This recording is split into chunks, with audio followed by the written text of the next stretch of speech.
happy birthday. Oh, thank you. Today is your birthday. Today is my birthday. Yeah. Yep, I'm officially 29. At 10:31 p.m. I think it's 10:31 p.m. I will be Ooh, 29. a PM baby. Yeah. I was almost born on the 21st of November. God forbid. Oh, no. I would have been a Sagittarius. I'm pretty sure that's when Sagittarius starts. Oh, yeah. I think some are the 21st and some are the 22nd. I could be wrong. Because my dad's the 28th and he's a Sag. Yeah, you don't have Sag vibes at all. No. Like, at all. It's funny that you're so close to the... Water sign. I almost said deadline. What's the word? Yeah, you are. the cusp? Cutoff. Whatever? Cutoff. Yeah, yes. Cusp. Yeah. Because, like, I feel like a lot of times when people are on the cusp, they do have... Like, I have a friend from college who... Her birthday is September, like, 21st or 2nd. She's on the cutoff for Libra, and she's very much, like, Virgo Libra vibes. Oh, that's a like intimidating it's kind of like mix. Yeah. Yeah. Anyway, welcome to Ice Cream News. Now that we've gotten all that out of the way, happy birthday, Gina. This is your weekly scoop of the most chilling histories, mysteries, and true crime. My name is Kathryn. I am Gina. Every month, we choose a new topic to discuss, and we have a different ice cream flavor to go along with it while we discuss these topics. This month, we are talking about dreams and or nightmares, and the flavor we will be eating is orange cream / if you want to be fancy with it, orange dreamsicle. So grab a spoon and let's dig in. Huzzah! Do you want to hear about my latest bastardized version of an orange cream ice cream?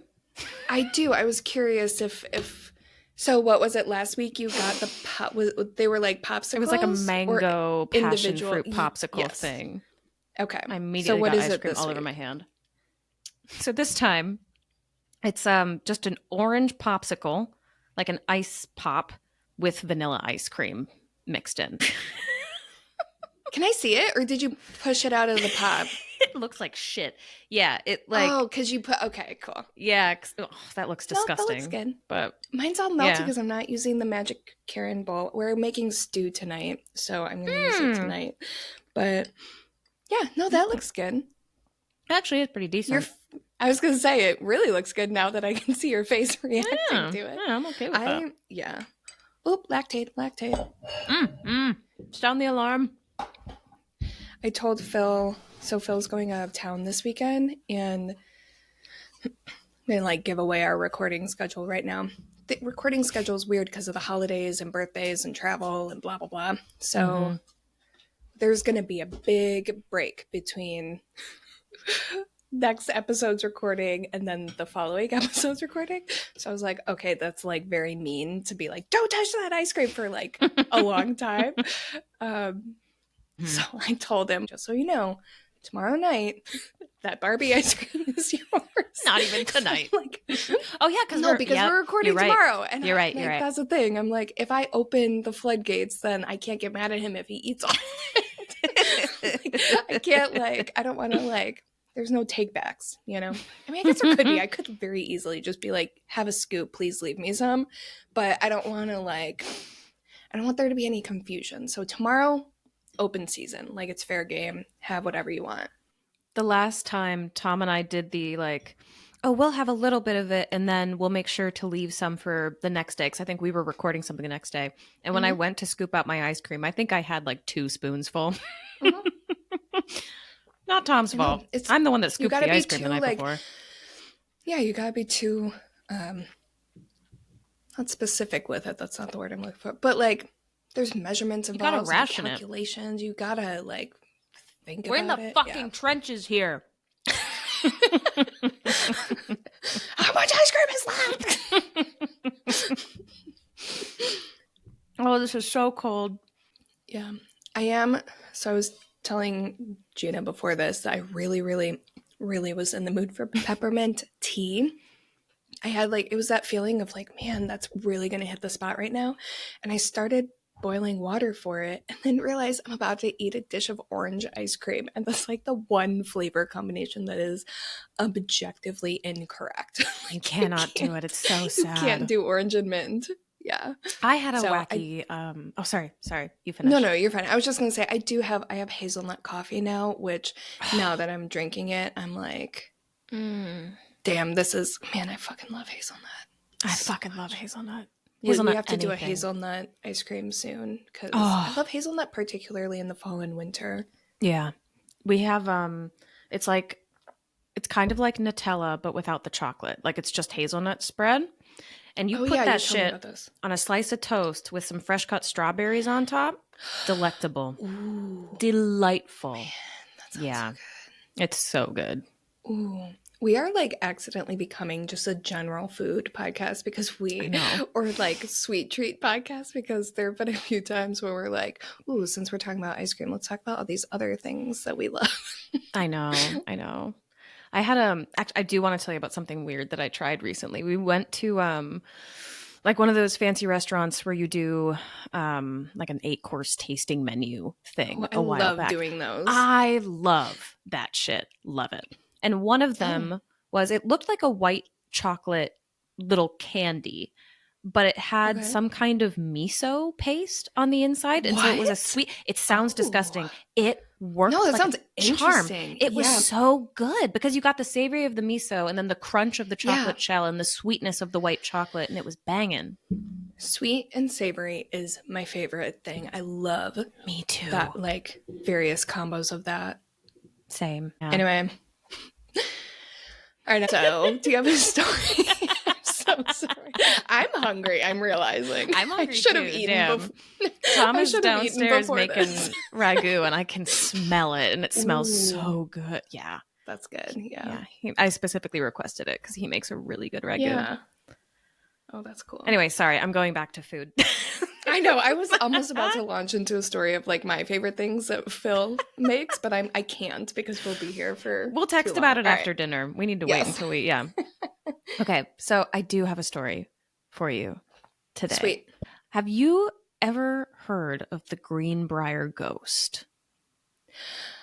I have heard of that, but I don't know the story.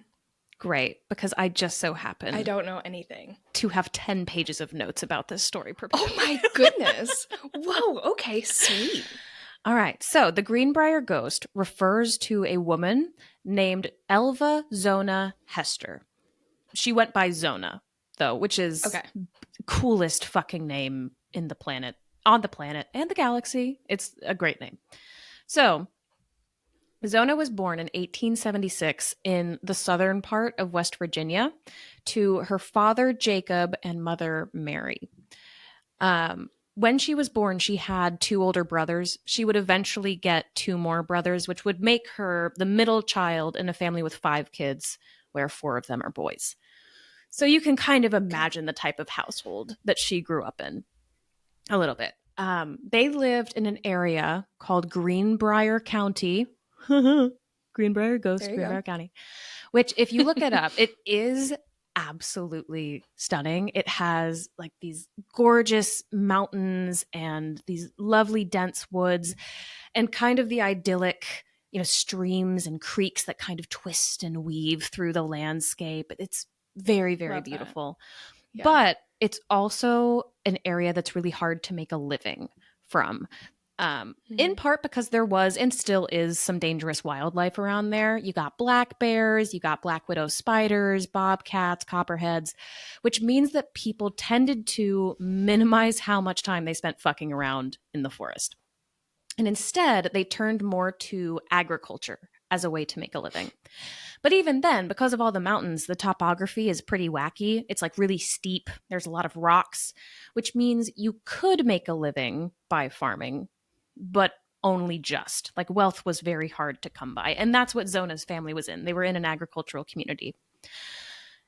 Going back to an earlier episode, the one we did on Mercy Brown, this is in kind of a similar time frame. This takes place a little bit before the Mercy Brown story, but I bring that up because it's important to remember that when this story takes place, the tuberculosis epidemic is still ongoing. Death is ever Oh, yeah. present, it's everywhere, ever present threat to human life kind of thing. So it was beautiful in Greenbrier County, but it wasn't necessarily easy to live there, which means that, again, similar to Mercy Brown, communities tended to stick together even if they were geographically pretty spread out, which they were. When this story takes place, the population in Greenbrier County would have been between 15 to 20,000 people, and that's spread over more than 1,000 miles. Oh, okay. Yeah, that was my reaction was a roller coaster because I was like, whoa, that's a huge number of people. But how many miles did you say? Over 1,000. 1,000 miles? Miles, yeah. Huge county. Mm-hmm. What? Yeah. Really? I know. No, I had to go. I verified it because I thought I that believe you. it was I just wrong. can't believe that. You know what I mean? It's yeah. huge. Like Mm-hmm. that's. I'm realizing this is what my brain's doing right now. I'm realizing you mean like square miles, which is different than like distance miles. But still like it's like I understand that, but my brain is like, what? That's too many miles. I mean? Like that's so many miles. That's a big county, right? Or It's is a this huge. normal? Yeah, I mean, I think it's a really big county. Yeah, I'm realizing I don't know a lot about average county size. Well, I thought it seemed really big, and so I looked up a map of America split up by county, and relative to some of the counties in the U.S., it's not that big. It's still huge, but especially to counties like out west, it's not that big. Okay. But in the way that it still is very big, just in comparison. You know what I mean? Yeah. So like I said, this is similar to the setting in the Mercy Brown episode because back then, agricultural communities like this had a lot of those built-in superstitions, and they tended to place a lot of value on things like verbal storytelling traditions and paying attention to the information that was passed down to you in a way that I feel like more so than we do now. And they did this mainly, in my opinion, as a way of dealing with a very harsh reality, which results in, again, super tight-knit communities. Okay, so back to Zona and her family. Zona grows up with her parents and her 4 brothers. And by all accounts, she was a little bit of a wild child. She liked drinking. She liked having a good time, which like any person does when they're in their teens and early 20s. I was going to say, wait, can you reiterate how old she was? Because when you said wild child, I was expecting like a 5-year-old. And so when you immediately followed up with drinking, I was like, wait. Well, it's interesting because fun or dangerous? There's not actually that much information on Zona's childhood or even her life. Most of the conversation about Zona happens after she dies, which is, I mean, surprise, surprise. Greenbrier ghost. She does croak at one point and becomes a ghost. So when I say that she was kind of a wild child, I couldn't find any explicit proof of this, but there are rumors that when she was entering her 20s, she went on a boozy buggy ride with a guy named George. They hooked up. She got pregnant. He either bounced or refused to marry her, and she had a baby out of wedlock. Oh, I was like, damn, that sounds so fun until she got knocked up and abandoned. That's kind of sad. But a boozy buggy ride? Boozy buggy ride sounds fun. That sounds like a great date. What are those tavern, those cycle? Do you know what pedal taverns? I'm talking about? Pretend these are my feet. Yeah. The pedal tavern. The pedal taverns, yeah. Yeah, that's like what I'm realizing is not that at all. That would be so cute, though. As a tourist thing, like, can you imagine a boozy buggy ride throughout the city? Like, that'd be so much fun. I would absolutely. Does it count as drunk driving if the horse is doing the driving? Yeah, no, not at all. The fuck? No, of course not. All right, I'm going to take your word for it. Yeah, why would it, you know? All right, well, if you're a cop, shut up. Yeah. Doesn't concern you. But this whole baby thing, like I am suspicious of it because one, again, I could not find any tangible proof that this actually happened. And B, I think if she did actually have this baby, she would have been ostracized in ways that it just doesn't seem like she actually was. So Oh, so you're saying there's no proof of her having a baby at all, not not just that the I can way she find. had it. Not that I can find. Oh, All I that's found interesting. were Okay. like random forums on the internet that mention that the child's birth was documented. I could not find this documentation, and I looked high and fucking low. And they also say that after the birth was documented, the paper trail disappears and nobody knows what happens to this kid. And this kid, if it did exist, plays next to no role in this story. It's just extra context for what happens later, which is why I wanted to bring it up. Because if it is true, some of the things that Zona does make a little bit more sense. We'll get more into that in a second. Okay. So, after Zona may or may not have had a bastard baby, when she was 21 or 22, a newcomer arrived in town. And he was a tall, muscular, handsome blacksmith named Trout. Oh, shut your beautiful mouth. Okay. What the fuck? Okay. His name was Trout Shoe. His real name was actually a little bit funnier. It was Erasmus Stribling Shoe. Stop. He also went by Edward sometimes, but people mostly just called him Trout, so I'm just going to call him Trout. So we got Erasmus, Edward, and Trout. Is that what I'm understanding? And they're all the same guy. Yep. Isn't that okay? But isn't that so funny that like that was not uncommon? This is my name, but no one ever calls me that. But the nickname is also just a regular name. Was that so? What is Erasmus? Was he like an immigrant? Because I know that was a big thing. Like, I think Erasmus is a biblical name. I think I'm pulling that out of my ass. Yeah, no, though. I totally knew that. I think it is. I'm gonna Google it real quick. Okay. I was gonna say, whoops, am I gonna get in trouble from the Catholic Church for not knowing this? Nope, it's not in the Bible. It's Greek. Okay, so yes, okay. That actually makes more sense to go from, if that's a Greek name, to a more like English sounding name. Yeah. You know? Like like more my grandma anglicized. did that. Like my grandma had a legal name, but then her family called her Betty. You know? He was from America though. It's not like he was off the boat or anything like that. So yeah. Anyway, Trout. But that makes more sense. Yeah. So naturally you would land on Trout. Okay. Naturally, yeah, of course. And he was like, the way he occurs in this story is he's kind of like the mystery bad boy that rolls up on his motorcycle and puts out cigarettes on his tongue. And I might be projecting here, but like, that's the vibe he gives off. You know what I mean? Oh, I know what you mean. Do you not know? I'm like, wow, Erasmus. I know, Mr. Trout. You can fish for me anytime. No. Actually, no, because I'll get there. Oh, I mean, oh no, Erasmus. Okay, so naturally, Zona falls immediately head over heels for this guy. Yeah. And by all accounts, the attraction was mutual. Pretty much as soon as they met, they were making googly eyes at each other and they started courting or dating or whatever it was called back then. Okay. Zona's mother, Mary, though, was against this match from the very start. When Zona introduced her new boyfriend to her mom, Mary was so far from impressed. Mainly, or at least in part, because Trout had been married twice before already. He was in his 30s, like his early 30s. He had split up with his first wife, and his second wife has died. Which back then, multiple marriages, especially one that ended in a separation or a divorce, wasn't as accepted as it was today. Like, I know we know this, but I have to say it. And it certainly was not something, it was not a situation that you would want your daughter walking into back then. Yeah, that's sketch. Like, it was for that sketch. time. Nowadays, very it's like sketch. Whatever. But, yeah. But even more than, okay, this guy has been married twice before, there was just something in Mary intuitively screaming at her to keep her daughter as far away from this man as possible. Like, as far as Mary was concerned, he was the devil himself. She hated him. Yeah. Which, I don't know if anyone listening to this has had their parents tell them they can't be with someone before, but it makes them so much hotter.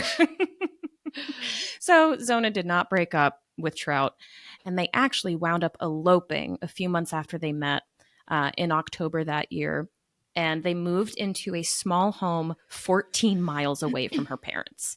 So they wanted to put some distance in between them. Now, going back to the whole did she or did she not have a baby thing, If Zona did have a baby out of wedlock, I think her actions here make a little bit more sense. She's wanting to leave behind the past, start something new, jump, headfirst into a new relationship. I get that. But even if she didn't have the baby, I still get why she did this and like married Trout so quickly after meeting him. So I Mhm. wanted to mention the baby thing because it adds an extra layer of dimension here, but I think I get it regardless. Okay. So a few months after they were married, on January 23rd, 1897, Trout was at his blacksmith shop and he went to a nearby house that was owned by a woman that the community knew as Aunt Martha. And when Aunt Martha answered the door, Trout asked if her son, a kid named Anderson, he was like maybe 10 or 11 at this time, he was really young.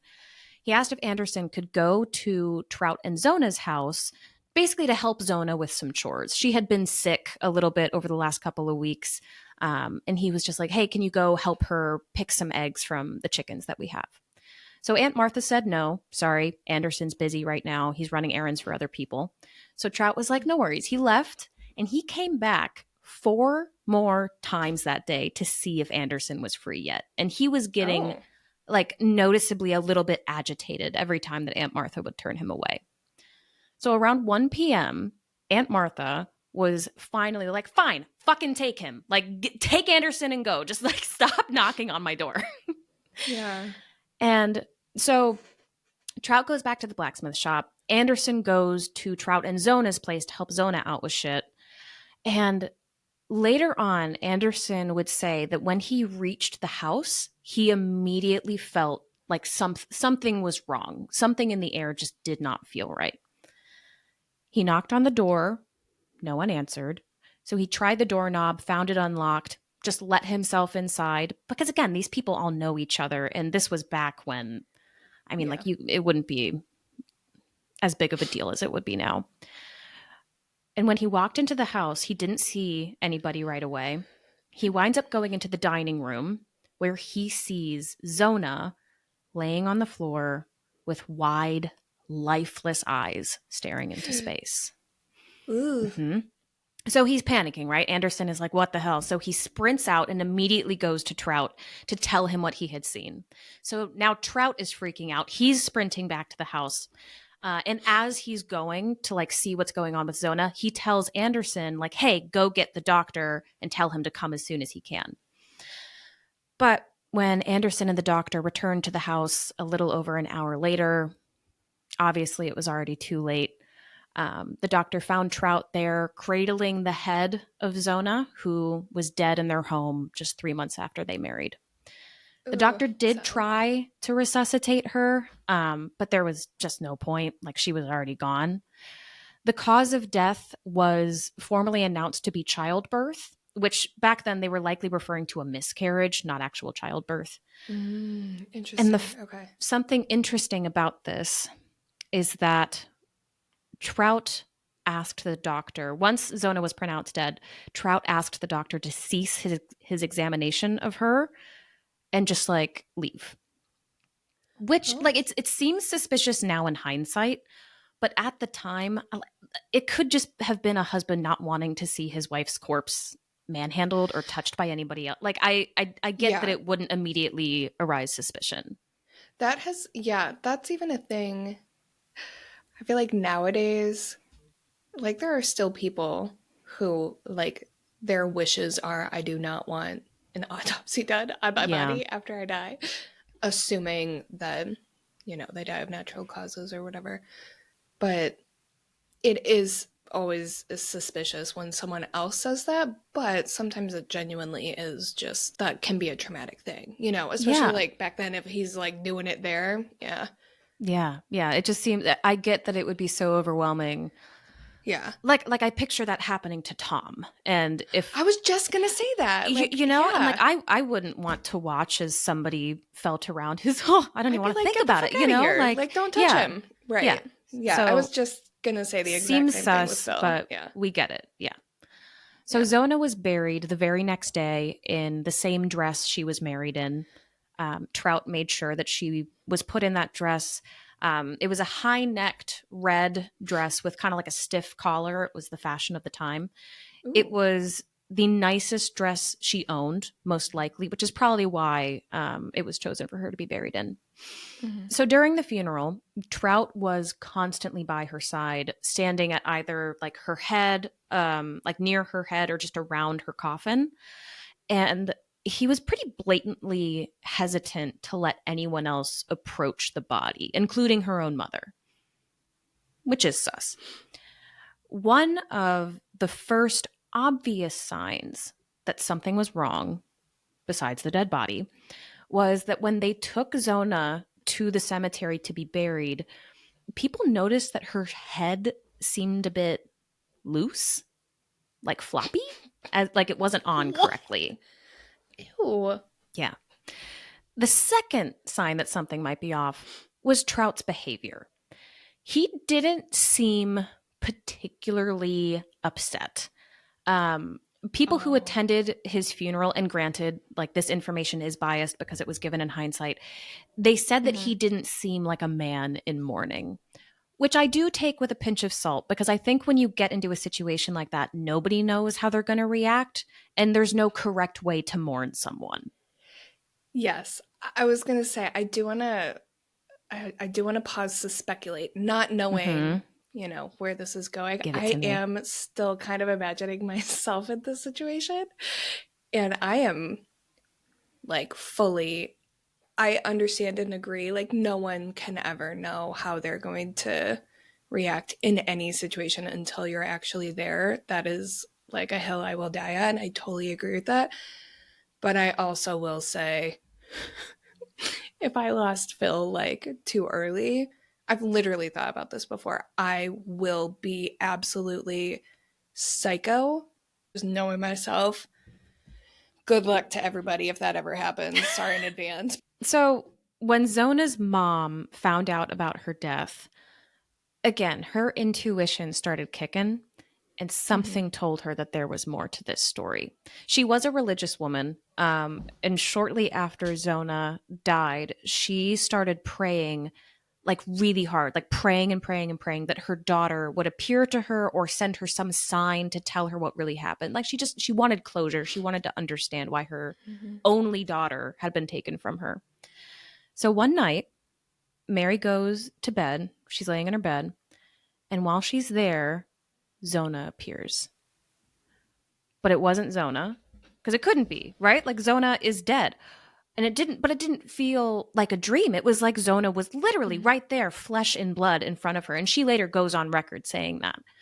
Mary described it as if Zona were really, truly in the room with her, and it felt extremely real.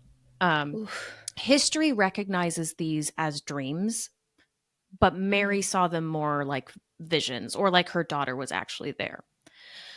Mary would later on recount these dreams, and she said that Zona was dressed in the same dress that she had died in, and that she, in the first instance, the first time this dream happened, because there do wind up being multiple dreams, she said that Zona looked like she was about to speak, like she wanted to say something to her mom, but then when Mary reached out to touch her, to comfort her, Zona disappeared. So the next night, Zona comes again. And this time, she starts talking to her mom about how Trout was upset with her because she didn't prepare enough meat for dinner. Um, and like, it's, you can read there's a transcript you can read where Mary walks you through everything that Zona said, and Zona's Oh, basically interesting. saying like listing all the things she did prepare for dinner. So it's like it's a conversation you would have with your mom. Like, yeah, my husband's Yeah. mad at me because I didn't make meat, but I made pie, I made jam, I made bread, I did all the, you know what I mean? Like it was a very mother Mm-hmm. daughter kind of conversation where Mary was Mm-hmm. like the shoulder for her to cry on, basically. Yeah. Like she was like confiding in her, like, oh, I did all these other things, but he was Yeah. mad, like that type of thing. Yes. Yeah. Okay. Yeah. And in through the course of this conversation, Mary could tell that there was just something that Zona wasn't telling her. Like, you know, when you can just tell that Mm-hmm. someone is holding their tongue. Yeah. So Zona goes away that night. The next night, she comes back again. And this time, Mary starts to press her for details about how she had died, what had happened. Zona winds up telling her mom that she had not had a miscarriage. She had died because her neck had been broken. In fact, it had been dislocated at the first joint. Yeah. And after this part is so creepy. I'm sorry. After Zona told this to her mother, she turned around and started walking away as if she was going to leave again. And then, as if it was an afterthought, she paused. And then Zona turned her head all the way around without moving her body, as if to prove to her mom, like, my neck is fucking broken. I know. Yeah. On Zona's fourth and final visit to her mother, Zona told her that her husband had been the one to kill her. Trout had strangled her to death. That's what Zona said. And this part, like, kind of broke my heart when I read it because, it's a very, like, it's a conversation I would have with my mom if I were a ghost. Zona tells her, like, yep, Trout killed me. He broke my neck. And I did everything I could to stop it from happening. Oh. Like, she still, even in death, is carrying what this man did as something that she could have prevented if only she had tried harder. And that, I hate that. Yeah. Yeah, that's good. That's a gut punch. Yeah, Ew. it was a gut punch. That sucks. So Mary did not keep these dreams to herself. She went to go speak to her neighbors. And again, remember, like, she and her neighbors live 14 miles away from where Zona and Trout lived. So her neighbors hadn't seen, like, Zona's body the day that it had been carried out, anything like that. So she goes to chat to them about it. And they just didn't really believe her. Like, the cause of death had been declared. She had already been buried, like, Yeah. this is just a mother that has gone a little bit off the deep end in her grieving process. That's what they thought. But Mary refused to give it up. She took the 14-mile trek from her house to Zona and Trout's home and started talking to their neighbors who had witnessed Zona's body being brought from the house. She told them and explained, like, how Zona had looked and acted, or not acted, but how she looked in the visions that she had had and how her head hadn't seemed quite right. And the neighbors confirmed that that was exactly, down to the detail, how Zona looked when she had been carried out of the house. So with that, a shadow of doubt is starting to grow. Rumors are starting to spread. And Mary is set on a path for vengeance. Mwah. Love a mother's vengeance. Yeah. So she visits a local prosecutor, a guy named John Alfred Preston. She brought, I think, her brother-in-law, either brother or brother-in-law, with her because, you need a layer of male credibility. And together, naturally, they told this prosecutor about the dreams. And they spent hours in his office trying to convince the prosecutor to basically reopen her daughter's case or help them look more into it. Yeah. Whether the prosecutor really believed Mary or not, we don't know. But he did care enough to start asking questions specifically to the doctor about the cause of death. Preston, the prosecutor, goes to speak to the doctor. His name is Dr. Knapp. And Dr. Knapp admits that he didn't do a complete examination of the body because Trout had asked him not to. So the miscarriage death was kind of more of an assumption than an actual reality. I have a question. Sorry. Did the mom know that? Like, did people know that he is the one that asked not to have a full autopsy? Or do we know? I don't know. No. Okay. I don't know. I would imagine that rumors had spread about it because, you know what I think probably happened, and this is speculation. I think when Trout started acting weird at the funeral, people started to gossip about it, and I would not be surprised if the doctor or Anderson, that boy who was there, started chatting about joined in and gave that as additional information. But I don't know if it was like a hot topic of conversation. She wasn't like the mom wasn't there when he No. wasn't. Okay. No, she had never even been to Trout and Zona's house by the time she died. Oh, okay. Because they only lived there for 3 months, and her mom hated Trout, so she wouldn't go there. Oh, yeah, that's right. I forgot that it was such a short amount of time. And, like, you didn't explicitly say that. I don't think we need to, but just in case, like, 14 miles back then was not 14 miles now. No. Like, you didn't have the types of... You had to, like, hitch up the horses. And that was like I'm taking, like, a whole day trip to go. So it's not like she could just pop in or whatever. No, it was a pain in the ass. Yeah. Okay. Yeah, I forgot it was such a short amount of time. since they Yeah. ran away. It all happens so fucking fast. So quickly. Yeah. Yeah.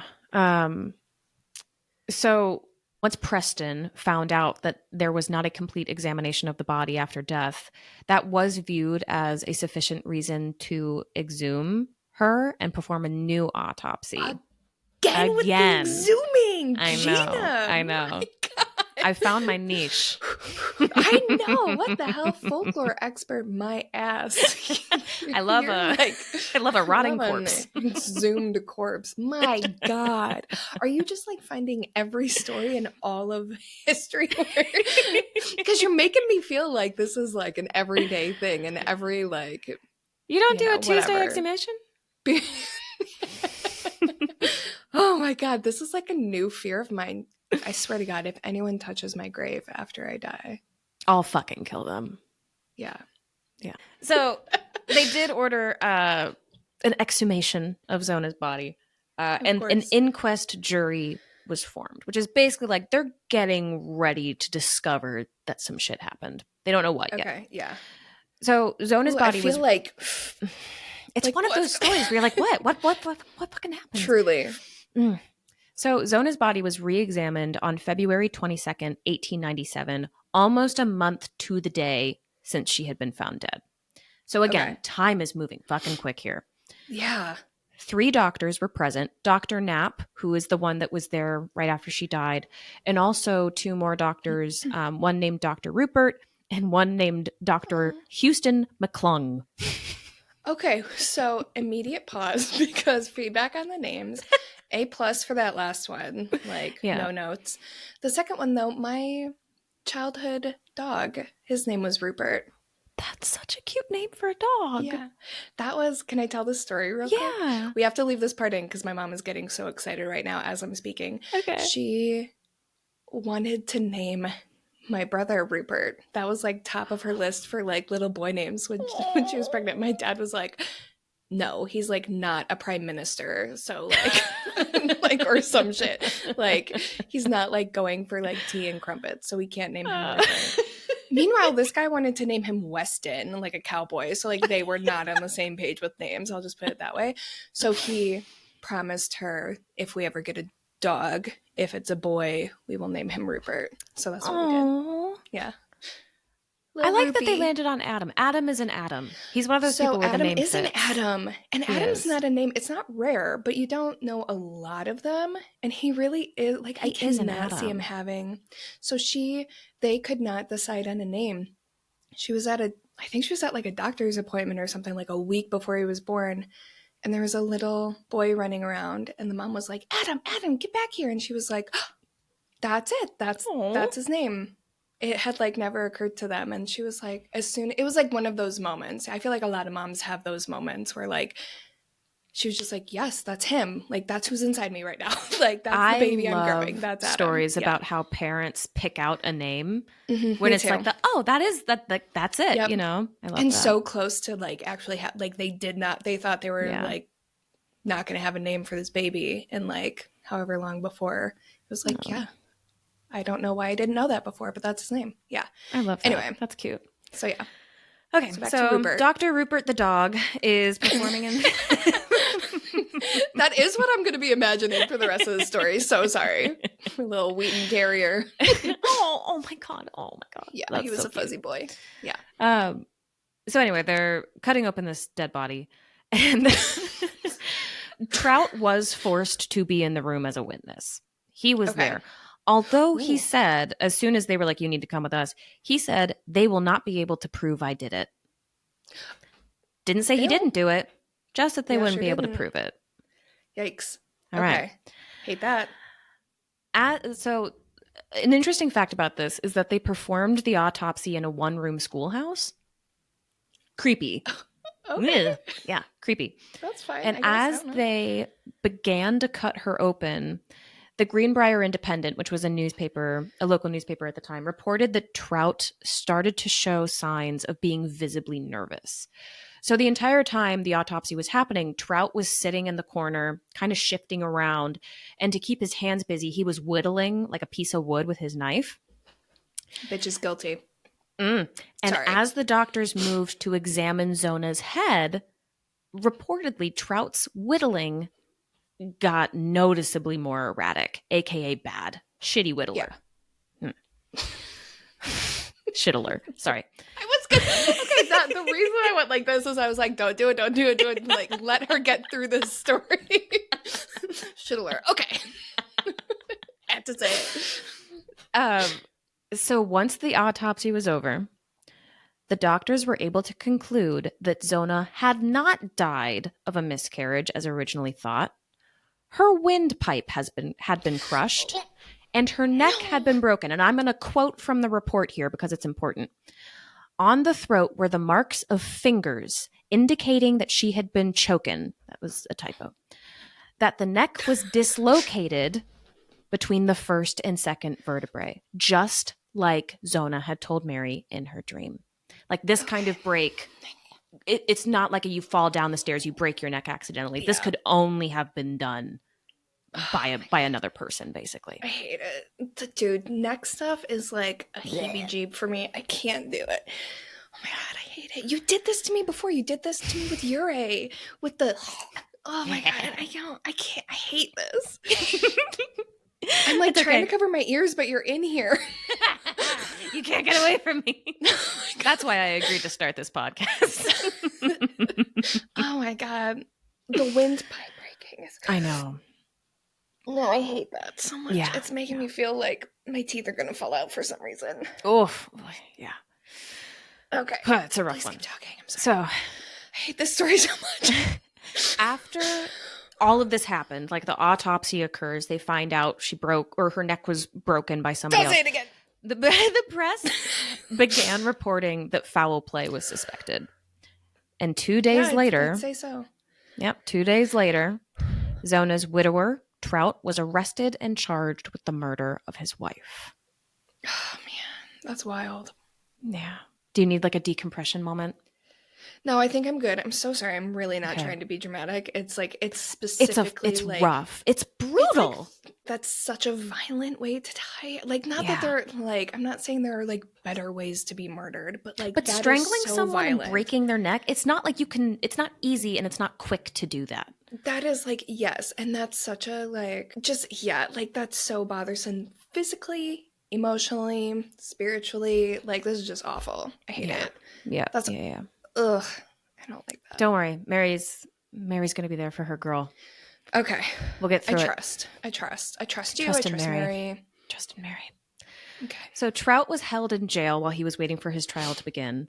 And he started bragging to reporters that, like, basically he was sure he was going to be let go since there was so little evidence against him. They can't prove it, blah, blah, blah. But that wasn't exactly true. At this time, when interest in this started to grow, more information about his past starts to come to light. He did have a criminal record. He had served 2 years previously for stealing a horse. And more details about his previous marriages had begun circulating. Oh my God, I forgot all about that. How did I forget about that? Yeah. So much has happened. That's why. Okay.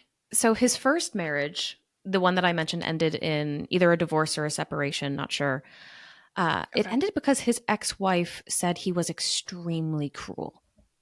Apparently, his abuse of her was so horrendous that one night, some of the local boys in their area who knew about the abuse pulled Trout out of his bed in the middle of the night and dumped him into a freezing river as basically a warning to cut it the fuck out. Whoa. His second wife had died less than a year after they were married, after Trout said he was doing some masonry work on their chimney and accidentally dropped a brick on her head. Let me explain my issue with this. When his second wife died, it was in February. I don't know anyone who would be doing masonry work on their chimney outside in winter. Yeah. Basically, he fucking killed her. I do have comments. Yeah, give me. Okay. So the fact that his first marriage ended in divorce or whatever happened back then, annulment, separation, whatever. due to abuse is so huge because women could not legally file for divorce until like 60 years ago, Mm-hmm. roughly. So, like, for it to be so bad that because he would have needed to initiate it legally, presumably. So, like, it is likely, this is me just based on what you just said. I obviously don't know this. I haven't done any of this research, but what likely happened is someone forced him to do it to like set her free, probably like family or, I mean, that just like makes sense to me based on the fact that people were dumping him. Where did you say? In In rivers? a river, in a freezing Yeah. river. Mm-hmm. Yeah. Yeah. Then the masonry shit, like that was suspicious before he even said February. Like, you know, just Yeah. accidentally. How could he possibly have dropped a brick on her? Why would she be like Right. Why? standing out Yeah. there? Why was Well, she in the? you know what I Yeah. mean? I don't know this woman, but like that seems very logical. You don't, you know, unless she was a like horribly unintelligent person, which I just feel like the average person that could not physically possibly happen to them. Yeah. And the thing Wow. about the first marriage and the separation, it's hard to find information on that. Mm-hmm. Um, Part of it is like, I'm trying to think how to package this information. I should have made notes about it.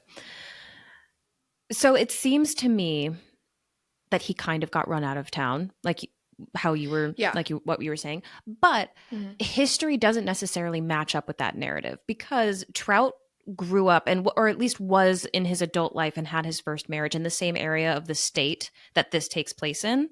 So while he was a Mm-hmm. newcomer to this area of Greenbrier County, he wasn't a completely new face in West Virginia.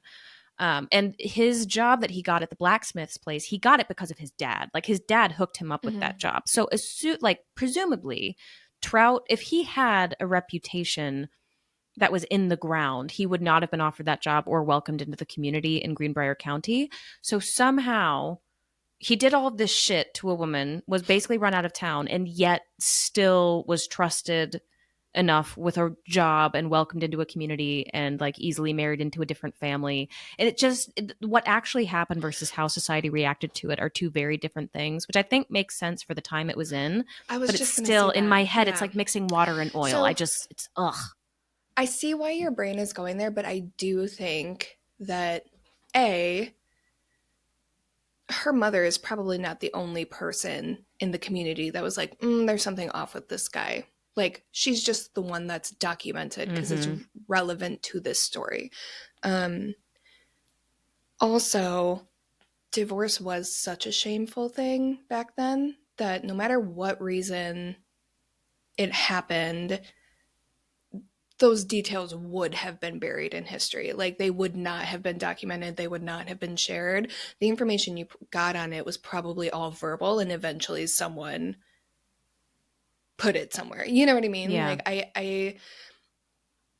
I feel like it both doesn't match and also does match because like the fact that his father got him a job actually makes me feel like it does check out because it's like this guy probably owed his dad like a favor or something. You know what I mean? Yeah, that's a Like good it point. may Yeah. not, you know, it may not have been a welcome. It could have been like I have no choice but to do this Get because me of out of X, Y. here. Like Yeah. there's just not enough details to know. Yeah. Especially like we said before, even it's a 1,000 square mile whatever county like and it takes a while to get the 14-mile distance, like it could be like on the other side of the county or whatever, Yeah. you know what I mean? Like there are ways to like it was easier to hide in a smaller like proximity back then than it is now, you know what I mean? Now Yeah. like reputations can be tarnished like that. Mm-hmm. Back then it like took a while Yeah. and a lot Yeah. of effort, so who knows, like he could have And this skirted around story, it to an extent. yeah, totally. And this story, it's one of those. It's similar to Mercy Brown again, in that it's been told and retold so many times, and there's so many Mm-hmm. variations of it that it's very hard to know what is true and what's not true. Yeah, that's true. Yeah. Yeah. Okay. back to the story. So Trout's sitting in prison. More details are starting to come out about these marriages that he's had. He spent time in jail before because he stole a horse. Mhm. He also at this time starts to speak very openly to people in jail about his desire to marry 7 women.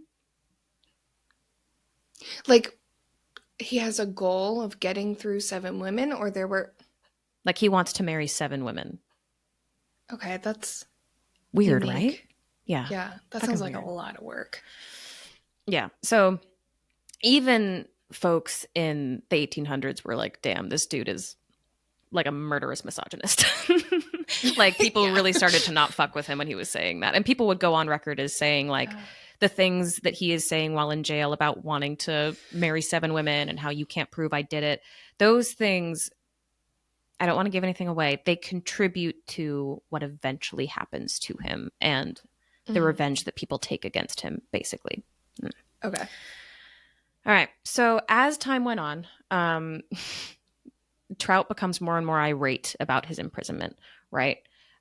One funny thing that I found, it was a quote from the Greenbrier Independent, and it was dated May 20th, 1897, 1887. I wrote down the date wrong. It was quoted as the same year that Trout was arrested, about 3 months after the fact. And it's like the section of a newspaper that they used to have, they might still have them, where it's just community updates of like, oh, so-and-so got married, and this is happening over here, and the flower festival has begun, whatever. And the quote is, our people seem to have the spirit of improvement this spring. Everyone is doing something to beautify their home. It is said that Trout Shue, who is now in jail here awaiting trial for the murder of his wife, has threatened to kill himself. Oh, okay. Yeah. Those are interesting details to put in the same sentence. Yeah, they are interesting details. I mean, they were separate like paragraphs, even though they were each only a sentence. But one thing I know about like papers and magazines, especially back then, is placement of information was very intentional. It was very important. And it communicates just as much as the actual story or sentence gives. And so my interpretation of this is that talking about how Trout is threatening suicide right next to a bit about how people are making their homes prettier, people don't fucking like this guy. Yeah. Community is against so him. Intentional. Yeah. By So the way, the trial, remember that asshole who's in jail for a fucked up reason? Yeah, he might die. Anyway, good luck while with the you're roses. planting your peonies, take comfort in the fact that Trout's not happy. That's exactly what they meant to communicate. Yeah. I dug that. I thought it was cool. Yeah, for sure. So the trial begins on June 22nd, 1897.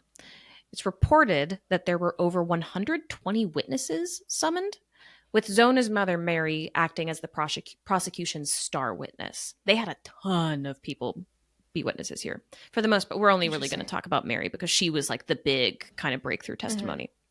So Preston, the prosecutor, tried to stay really clear of mentioning the ghost dreams during the trial, which kind of like smart move. He wanted to focus on the facts of the case, and he didn't want this to get written off as this crazy lady is having visions. Like there's no proof that he actually did this.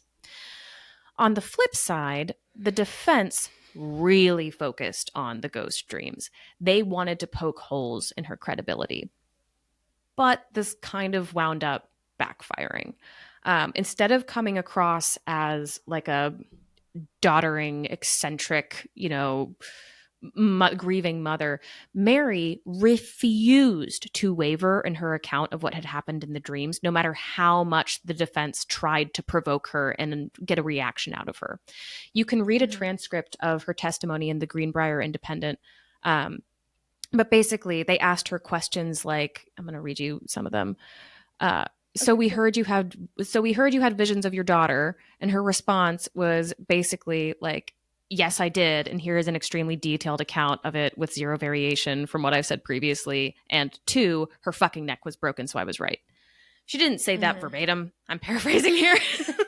What? But really? that was kind of the gist of it. Like the defense tried to be shitty about it, and she was just like, no, fuck off. I know what I saw, and I know what I know. Yeah. Yes. So when Trout took the stand, he was furious, and he ran his mouth like the scumbag he was. He wound up being on the stand for almost an entire day. And he, over the course of many, many hours, basically said that he called all of the witnesses liars. And again, there were like 120 of them. So he's like, all of you guys are liars. And said that they were conspiring against him out of spite. So his behavior is like shitty. So a newspaper article on the trial said that, and this is a direct quote, his testimony and manner made an unfavorable impression on the spectators. There is no middle ground for the jury to take. People were fucking done with Trout. Yeah. Yeah. Trout, however, was under the false impression that because all of the evidence was circumstantial, he couldn't be found guilty. That's why he bragged so much. That's why he stuck around and didn't try to flee after Zona died. That's why he was being like such a boisterous prick, basically. Like he thought that they couldn't get him. And he was very much wrong. You can definitely convict someone on circumstantial evidence, especially if you have a shit ton of it, which they did. Mm-hmm. So when it came time for the jury to deliberate, it didn't take them long at all. They only spent an hour and 10 minutes discussing the case. Some accounts even say it was under an hour before they returned a verdict of guilty of murder in the first degree. Yay! Wild. That's not a long time. No. Right? How long did you say they were deliberating? I want to make sure I heard that. So right. Some accounts say an hour and 10 minutes. Some accounts say under an hour. Yeah. That's not long. Okay, That's like really fast. That's a very short amount of time. Very short. It took me a second. Especially in a case where there's no actual hard evidence. Yeah. I know. I would love to have been able to chat with some of the people on that jury just to get their thoughts. Yeah. Because they had to have just like gone in there and been like, all right, he's guilty, right? Yeah. Are we voting? Cool. I think the legal system was also very different back then. Like if this case went to trial today, absolutely he would not be found guilty. There's no way he would be found guilty. But back then, especially in a time and area where they believed in things like ghosts and visions, at least enough for this to be opened as a case. Yeah, I forgot about the ghost part. I was like, why? I feel like he's guilty. But Pure yeah, vibes. no, you're right. You're right. He would be guilty in like the court of public opinion. Yes, for sure. Absolutely. Yeah. But in legal court, probably not. In the actual court. That's so awful. Like my brain was like, he would absolutely be guilty. But I'm talking about like on podcasts. Yes, he would be canceled. We would be talking about how he was probably guilty. Yeah.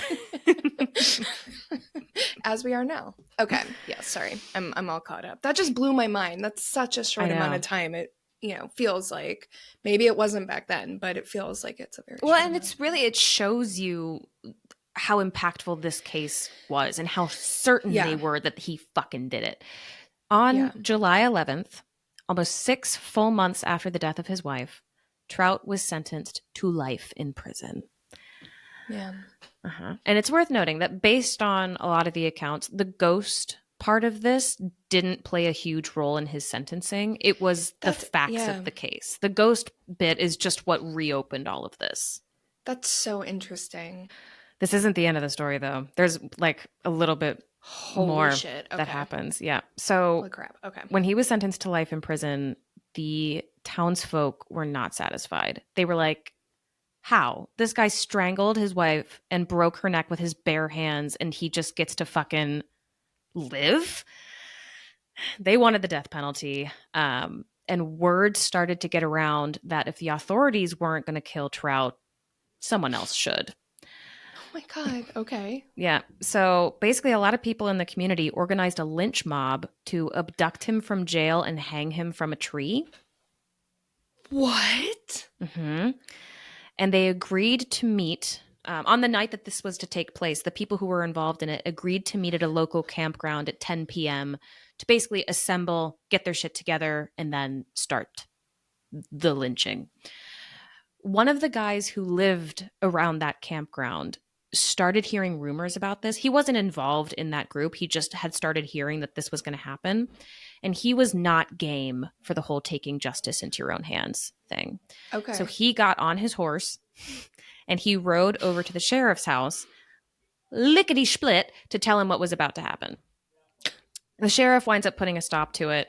4 of these guys later faced charges for this because this is a kind of a separate piece of the story, but they did wind up like kidnapping the sheriff for a little bit before the sheriff convinced them to calm down and disband. What? Yeah. Hold on a second. This is just like a casual small part of the story.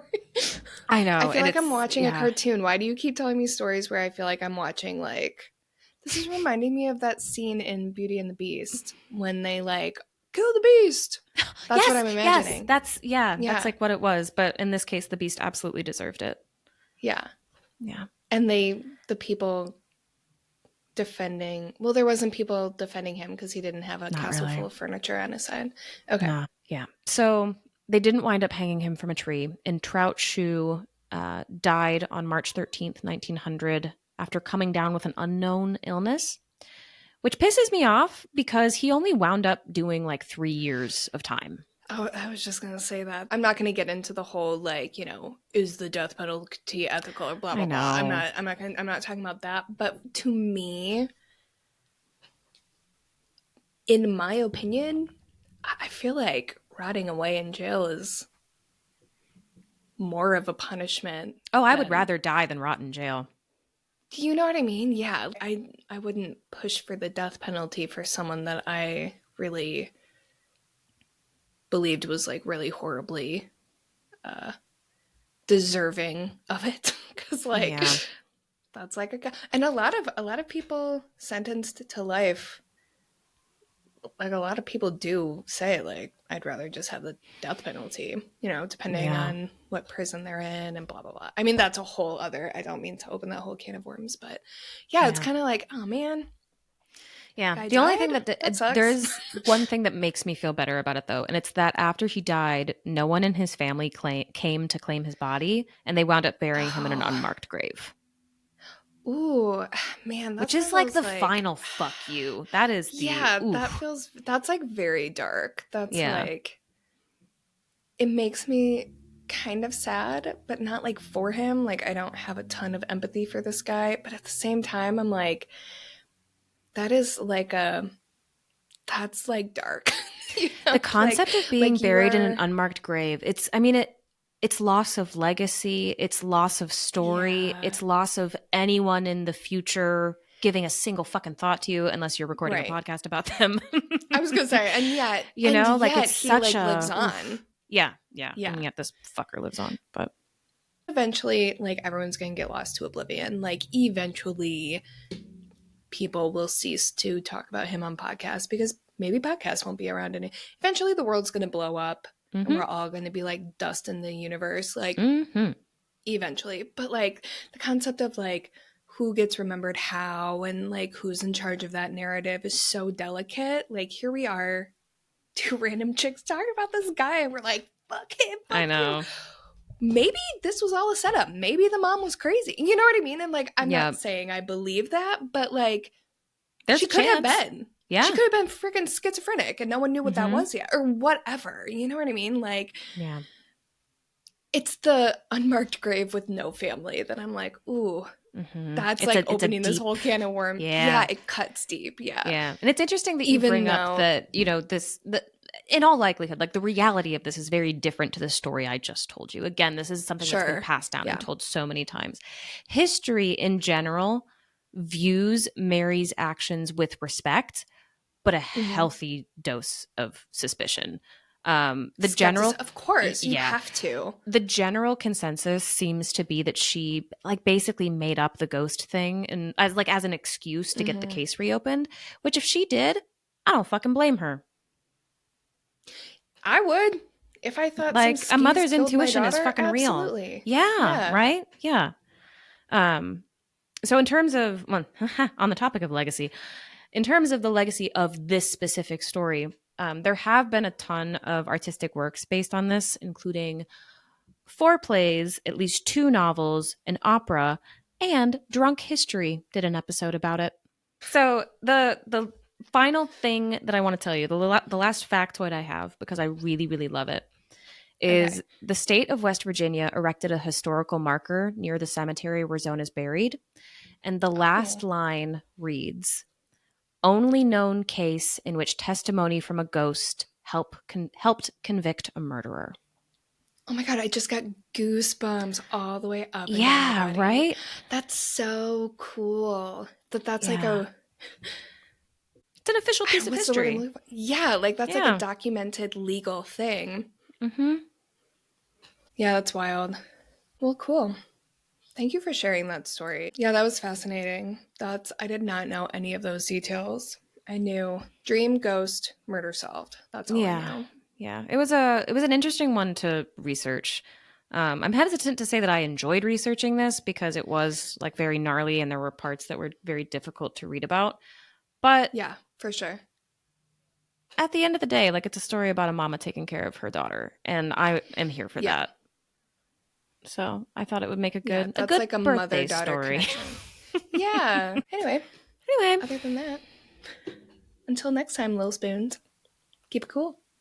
keep it creepy.